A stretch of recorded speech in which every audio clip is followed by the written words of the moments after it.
اليوم هربت من المطعم، راح اقعد بجنينه واكل لحالي. كتف مدخن عند ابن هشام، بالاضافه كمان رز،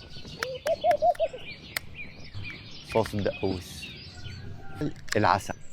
سلام. شوف يا غالي، شوف نيفا نيفا نيفا نيفا نيفا، شوف هيك هيك. بسم الله. مم.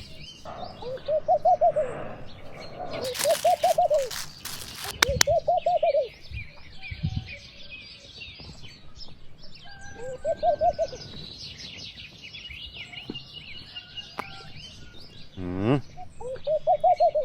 وهذا الرز مخصوصي مع الزبيب.